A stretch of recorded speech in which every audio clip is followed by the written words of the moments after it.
Hello everyone, good morning. आज चाहिँ म बिहानको रुटिन चाहिँ के रहेको छ भनेर तपाईँहरूलाई देखाउन गइरहेको छु। म चाहिँ बिहानको कामहरू गरेर चाहिँ ड्युटी जान्छु नि त, खानाहरू बनाएर। अहिले चाहिँ म खाना बनाउन आँटेको छु। तपाईँहरू सबैजनालाई वेलकम छ मेरो मिनी भिडियोमा। म चाहिँ यहाँनिर खाना बसाउँदैछु साथीहरू। खाना बसाइसकेँ अनि जिउ तन्काइरहेको थिएँ। म चाहिँ उठ्ने बित्तिकै खाना बनाउनुतिर लाग्छु नि त, त्यही भएर खाना बनाएर चाहिँ म यहाँनिर सब्जी काट्नुतिर लागिसकेको छु साथीहरू। आज चाहिँ सब्जी भेन्डीको रहेको छ।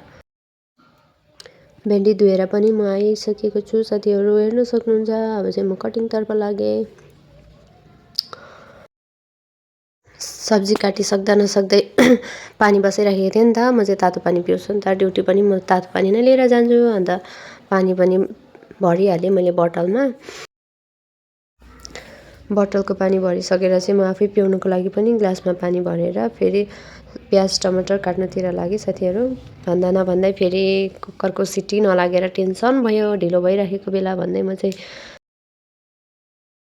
फेरि हावा फ्याँकेर मैले कुकरको बिर्को धोएर ल्याएर फेरि लगाउन गइरहेको छु साथीहरू। हेर्न सक्नुहुन्छ, दुई बार गर्नु पर्यो आज त।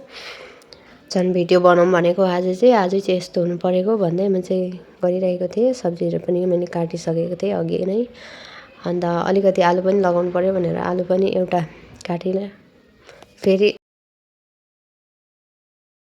अब चाहिँ म सब्जी बसाउनुतिर लागिसकेको छु साथीहरू, हेर्न सक्नुहुन्छ। सब्जी बसाउँदा म चाहिँ डान्स पनि गर्दै सब्जी बसाउँदै फेरि मलाई हातमा त्यो तेल उछिटेर लाग्यो नि त, त्यो पुस्दै म चाहिँ बसाइरहेको थिएँ। उता कुकर पनि सिटी लाग्यो लास्टमा चाहिँ। अन्त ग्यास निभाएर म सब्जी बसाइरहेको छु, हेर्न सक्नुहुन्छ। सब्जीहरू बसाइसकेर चाहिँ म साथीहरू पानी पिउनतर्फ लागिसकेको छु। अघि मैले कपमा लगाइराखेको थिएँ नि त। अनि चाहिँ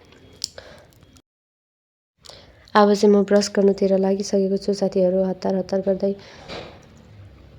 ब्रस गरिराखेको छु, हेर्न सक्नुहुन्छ। हात मुखहरू पनि मैले सबै धोएर आइसकेको छु। तपाईँहरूलाई त बोरिङ लागिसक्यो होला मेरो भिडियो देखेर। अब म बिहान के गर्छु त्यो मात्रै देखाउन खोजेको साथीहरू। र हातमुख धोएर मैले पूजा पनि गरिसकेको छु, हेर्न सक्नुहुन्छ साथीहरू। अब चाहिँ पालो आएको छ मेकअपको। ड्युटी जानुपर्छ नि त, त्यही भएर मेकअप त गर्नु पर्यो अलिअलि भनेर चाहिँ म मेकअपतर्फ लागिसकेको छु, हेर्न सक्नुहुन्छ। हल्का क्रिम सिम लगाएँ।